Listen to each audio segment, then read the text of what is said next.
हाम्रो माग पूरा गर हाम्रो माग पूरा गर जनजी टोली जिंदाबाद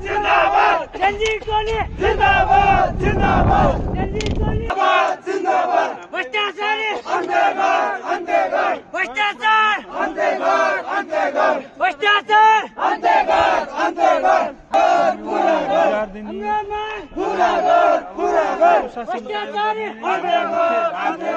जनजी टोली जनजी टोली समस्याको समाधान जनजी टोली जिंदाबाद अगाडि बढी नै रहन्छ पूरा गर हाम्रो माग टोली जिंदाबाद जनजी टोली जिंदाबाद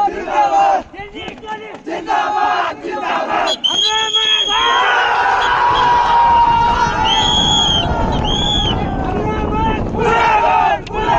हाम्रो माग जनजी टोली जनजी टोली हाम्रो माग पूरा गर हाम्रो माग पूरा गर हाम्रो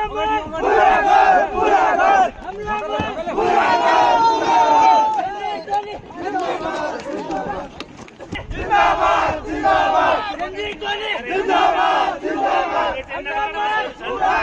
पूरा गर हाम्रो माग पूरा गर जनजी टोली जिंदाबाद जनजी टोली जिंदाबाद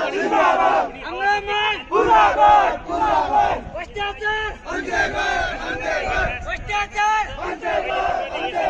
हाम्रो माग पूरा गर हाम्रो माग पूरा गर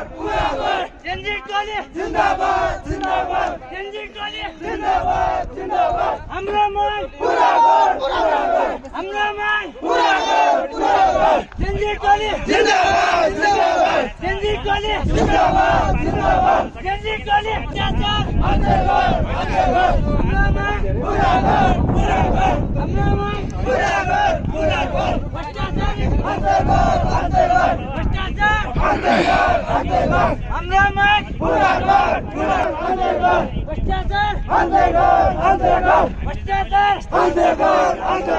जनजी टोली जिंदाबाद हाम्रो माग जनजी टोली जनजी टोली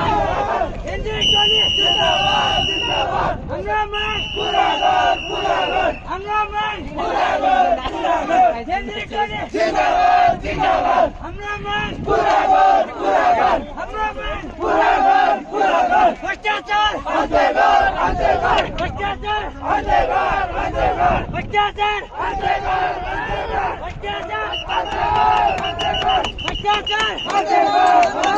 भ्रष्टाचार हाम्रो माग हाम्रो माग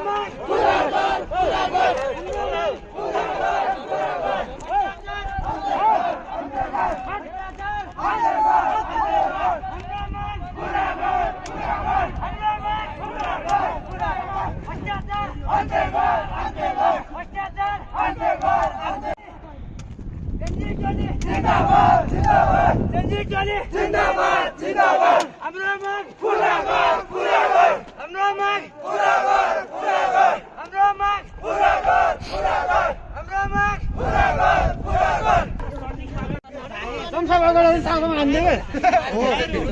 अगाडि नआउनु भन्नु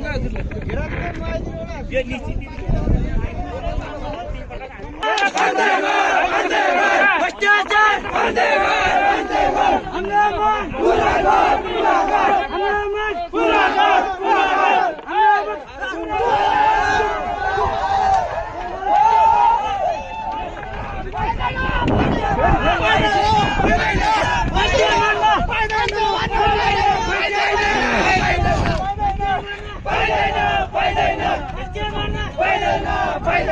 भ्रष्टाचार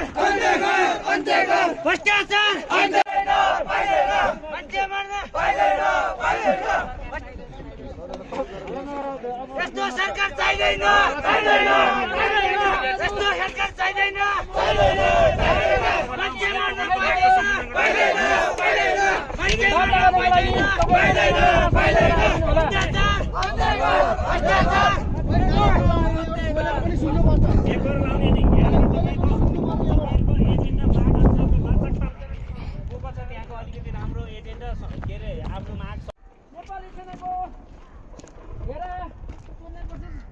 गर्न सक्नुहुने छैन।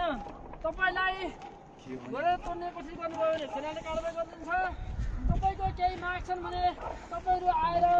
तपाईहरुको वार्ता टिम बनाएर लिएर आएर वार्ता गर्न सक्नुहुनेछ।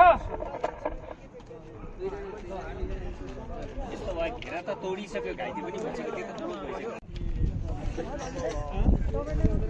84 वर्ष पुगेका त्यही पनि अब आँखा नदेख्ने उमेरमा पनि तपाईहरु बाहिर बाहिर फोन गरेर हुन्छ नि अब तिनीहरूलाई एक आफूलाई